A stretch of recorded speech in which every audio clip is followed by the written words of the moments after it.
Oh, I'm live now. Okay. Hey, Hero's Journey. This is a Hero's Journey with Dr.D. I got one comment today, and I think that comment was me. But try to I'm gonna try to stay consistent on my run. I think I'm 3 weeks straight doing a live, and so therefore do a live now. I don't have to worry about my podcast on Wednesday. So let's talk about it. I'm gonna put on no, because it's gonna mess up the podcast if I do that. So let me not separate it. Okay. So hey, journeyman, journeywoman, this is the Hero's Journey with Dr. D.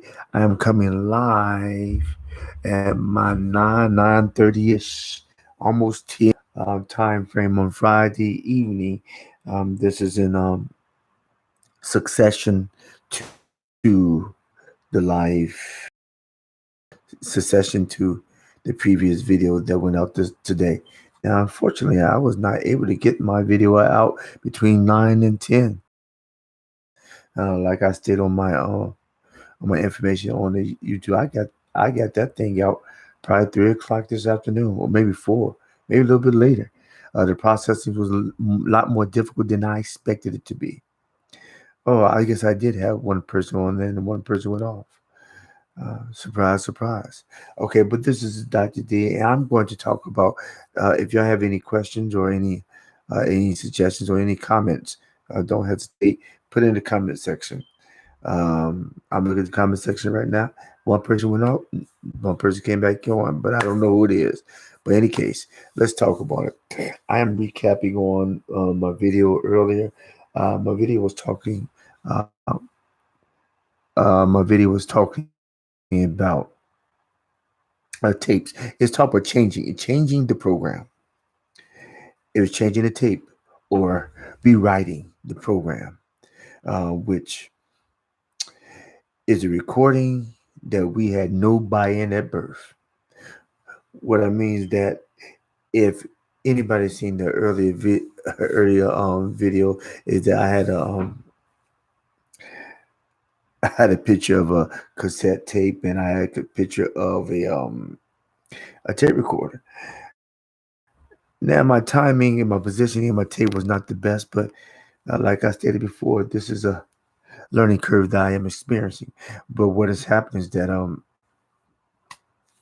lot of times people wake up, or people actually live, go to work every day, go to school, go to church, meet their friends, meet their family, come home, leave home, go to respective fraternities, sororities, go different places, and they keep going to places time and time again. And it's a routine. It's a routine. And then some people are actually under the mindset that they're doing something for no reason, or they're doing something because somebody else told them to do it. And they continue on to do what somebody else has set for them to do. Meaning this, bef- between the age of 0 and 7, meaning that when you're born, the first trimester, and 7 years old, your consciousness and you're in a state of theta, which is pretty much a dream state. So if you're in a dream state, generally, anything that's downloaded, you will receive and embrace, and you actually will count it as your own, and it become a fiber of who you are. And that's why it's stated to actually try to catch your children before they get to a certain age, because you can download and you can feed them different things that can be very instrumental in their growth. But on the flip side, it can be detrimental as well. A lot of people having children and don't spend the time to raise up a child to be better than them. Some people don't even take time to raise the child. They just have the child, try to receive a check, and that's it. And then they have another, and another, and another, and another. But they're not concerned about the consequences of having a child that has their DNA. and the great responsibility that God has bestowed on them upon this world is to leave something to hopefully teach them something based off the errors of your past. Meaning that some things I've done wrong, some things I've learned, but I try to I'm trying to make a point to learn from my mistakes so I won't pass over those mistakes to my children so they can come and become a better version of themselves with my tutelage and my teaching. Everybody doesn't think that way. A lot of people, they take it for granted. They take people for granted. They take the children for granted. They take life for granted. And they exist. They exist specifically for themselves and for nothing else and nobody else. They don't think about a legacy or leaving an imprint on this world when they leave. They're just trying to get whatever they can get, whenever they can get, and from whomever they can get something from. It's all about me, but it's all about them getting something and not giving anything back. Because it's all about self-satisfaction. It's never about imparting anything. But isn't that a sad way to live? But I guess if you're living in the moment, it's very pleasing to the flesh. But when you're gone, what type of how will you feel um, when you left that type of legacy of doom and darkness, of selfishness? To me, it's not a true reward. The biggest reward I get as I get older, I learn is that to give is something about giving and receiving something in return. To me, giving is selfish because the intrinsic internal feeling that you feel from giving somebody something is priceless. It warms you up and lightens you. It helps you become better. And it just makes you want to do better and be better. And I think I have a guest star coming in. All right, which one's first? Okay, you want to speak? You want? You have to. Hello, y'all. Oh, hey, y'all. This is it. This is a nice praise Daniels. My his name's Dr. Iger. He about to tell y'all that stuff again. All right. Hello. Okay. Is that now? Do you want to say anything else? You have a statement, anything? No. That's it. The one person that's watching, my dad really wants a lot of subscribers. So tell your friends to tell their friends to tell their friends to tell their friends to tell their friends. It's fine. It's fine. Fine.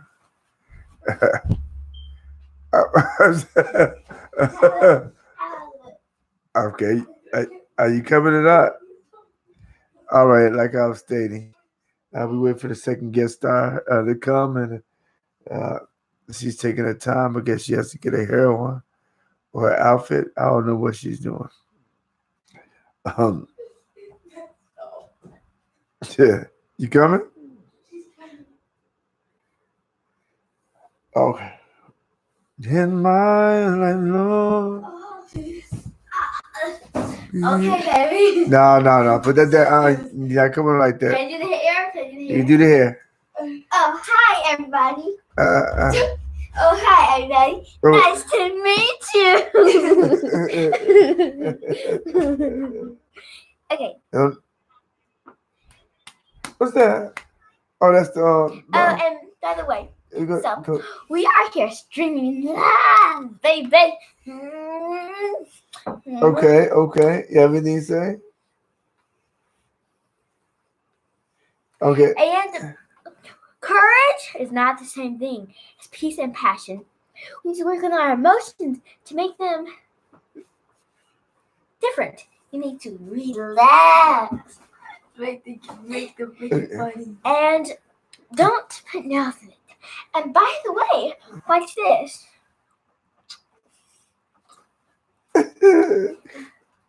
Okay, all right.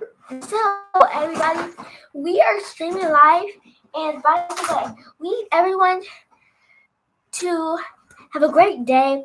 Focus on your emotions and don't let them control the world. And say, You say you need to change your emotions change and it their now. attitudes Don't say and change. how they go.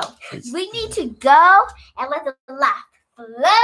All right, bye. Bye. Too loud, too loud, friend. Too loud. Too loud. No more. Go We're on. gonna get you a clip of Black Panther right after this. Praise got the ground. Yeah, I said we're gonna get you a clip of Black Out. Out. Praise. Daddy, you want to kill a Black Panther for you? No, I'm good. Close the door, please. All right. That was the guest, people. That was the guest, my guest assistants. But what I was stating before is that if you don't take time for someone else, then when it comes time for it, they won't take time for you. But still, even if they don't come and take time for you, the reward in giving is so much greater. It's so much greater. But getting back to the topic at hand, the topic is the tape recorder or the cassette tape. And I think I stated in my video that I remember when I was growing up, we had cassette tapes there, Maxwell, Sony, Memorex. Or Memorex was the bomb because it still supposed to be crisp, clear. I think really because they just had the best advertising, and we thought we just had to have Memorex because it was like you hear ding, ding. You can hear everything. You can hear just the penny drop or a drop of water is clear. But in any case, we had the cassette tape. The cassette tape is a part of I explain cassette tape being like the program that we experience in life. And if anybody knows anything about cassette tapes, a cassette tape has like two rims on it. When you're done with the Maxwell and you deal with the Sony cassette tapes, there are two rims. You get like 60-minute tapes, 120-minute tapes, and and you put them on, and what happens is that once that fills up, you get the blank one so you can record a lot, and the other one fills up. I believe that we all come in a package like a cassette tape. We come into this world like a cassette tape, and the first part of our life, the first 7 years of our life, is pre-recorded. I mean, it's pre-recorded because, unbeknownst to us, we don't know we're being programmed, and we don't even have a buy-in on what we're receiving. So we may be receiving neglect and oppression and starvation and different abuse, but we don't have a buy-in. We just receive it, and we're vulnerable to the sender, and all we can do is be a receiver. So, and that's the first rim of the cassette tape. So we're receiving that, but it comes of age. After 7 years old, we start developing our identity and who we are, and what we do is we start learning and obtaining sense of self, and a sense of self, and mixed with peers and situations, we gravitate to actually becoming who we are and learning different things on the other rim of the cassette tape. So what happens is that one rim is already filled up. One is already filled up. That part of the cassette is already filled up. But we progress through our adolescence, pre-adolescence, and young adult years, and we're learning a new thing: history, how to live, relationships, philosophy. And what may happen is that within the time span of the creation of the tape or the programs within the tape, the previous program can become in conflict of the current program. And the current program is the program that you are creating. And the previous program is the one that your environment, your situation, your family have created and downloaded. So if your previous program is in contradiction of your current program, then it's a tug, it's a struggle. And a struggle is a struggle for identity. A struggle is a struggle for self, who we are, who are we becoming, and what will we be. So what happens is that within that struggle of that tape,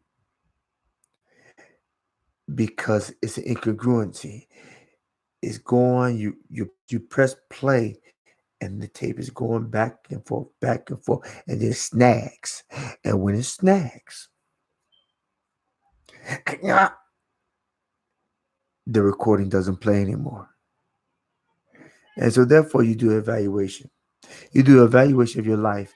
And what happens, a lot of people don't take evaluations of their life and stand still. They don't evaluate their thoughts or their thinking, their patterns, or why they're thinking,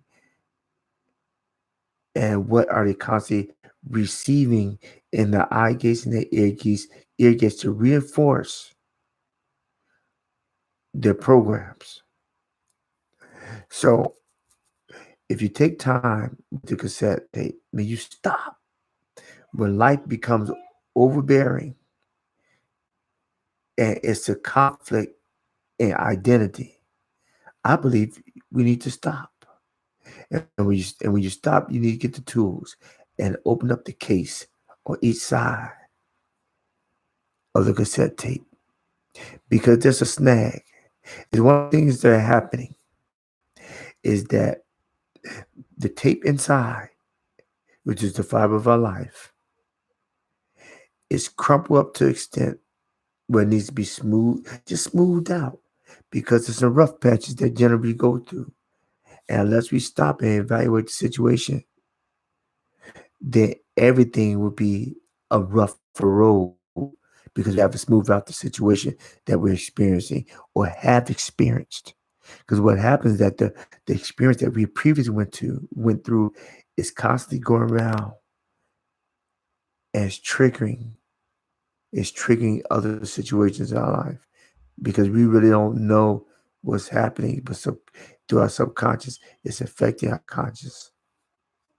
So that's one thing. The second thing that may be happening is that it's it's crumpled up so much where we have to do some dissection. And sometimes we have to dissect things in our past so we can evaluate our present to maximize our future. So you get scissors and you cut the little area out, and you get some scotch tape, and you carefully, like a surgeon, mend, put the two pieces together, clean cut dissection. So you tape it up. So when you put it back on the rim and you close up the cassette case and screw it in, then it runs smoother. Where the part that was so wrinkled that it couldn't, no matter how much you rubbed it off, it never could be congruent with the way it turns. It never moves smoothly within you. So some things can be, if they're addressed at the appropriate time and soon enough, they won't get crumpled. They won't get crumpled to the extent whereas you have to cut them. You just have to smooth it out. I mean, you have to let things go, smooth it out, let it go, ask for forgiveness, and forgive. Some things are more extreme, and the crumple can't be smoothed out. Why? Because the individual may have left this earth. And so therefore you can't call them up or send them a letter. But then again, I think you can send them a letter. They may never get it, but it really is the action. The action of, they won't get it if they died. The action is one of you actually releasing that person or the memory of the action that the person's done to you, releasing them of it so you don't carry their pain within. Because if you carry the pain within, all you're doing is carrying a burden that you was not designed to carry. So let it go. So one tape is a disruption, and you have to open it up. You still have to dissect it and smooth it out. The other tape is so crumpled that it had to be cut out. The thing about being cut out, you cut the elements that are bad, but you put when you cut the bad stuff out, the um the good stuff connects and it's a smoother transition. Now you cut the evidence of it, but the memory is still there. But the thing is that the memory doesn't control your present, and that's the goal. You'll never forget what had happened and what was done to you. However, you want to get to a point where you do not let the previous program or the situations to control your everyday. You controlled it. You called the program. You changed the tape, and then you rewrite your program. You when you can smooth it out or cut the pieces off that are negative and still get clean tape to go, you still can make a flawless ending and a smooth story. But you have to take time to evaluate how wrinkled is the parts of tape within your frame. Can you change your tape? Or are you willing to take the time to change your tape? Oh, because it takes work. It takes more work to deal with yourself than to deal with others. Why? Because it's difficult to overcome the previous program, especially if the previous program has such darkness to it. Because if you've had an old tape and part of it is recorded and the other part is not, and you try to record something and the old part bleeds in, it bleeds in. See, that's how dark a part of the tape can be. That's how dark past situations can be. They can really affect you. But the goal is to evaluate the damaged areas so you can smooth them out or cut them out so the rest of the tape can coincide and move smoothly for your good. And that's the thing. While life may not be in no crystal stair, but it's definitely worth the climb. Because what you experience at times is not for you, but it's for somebody else. Could not your misery be a ministry? And what I mean by ministry, could it not be a point where you actually are giving based on your experience instead of harnessing that experience as pain, but use it as deliverance? And that's my 2 cents on it. So I believe that the cassette, you don't have to you don't have to keep the negatives of the past. Even though you have the experience of the past, you don't have to keep the hard print. You can cut some out so the good print can stay. And so the continuity of your story can smoothly connect. And to address the snags before they become so intense where they rip and they crumple parts that cannot be replaced. This is the Hero's Journey with Dr. D. This is my live response to change the tape, and rewrite the program. To reiterate, we do have a new podcast. It's on anchor.fm. Byron Daniels. I do have a link down below. Just click that link and take you right to it. And you should be able to even hear this on a podcast, which I will be uploaded on Wednesday of every week. And I do my videos on Friday morning, just not this Friday morning. I did my videos but they were uploaded this Friday, and because I had delay for some odd reason. And so, please leave a comment, a like, a share, and please subscribe so I can do more with the channel, more with the podcast, and more with the people who actually reach out or listen or receive something from this. Because if you find any value within on these videos or the podcast, please don't hesitate to reach out, comment, or donate. Because while this is a podcast, this is free. I do run a behavioral agency where it's a 501c3 organization, and we do receive donations so I can offer scholarships to, to children and feed within the community those who are not able to fend for themselves. That's my goal, to help people, individuals, and you get beyond your first move. This is Dr. D, out.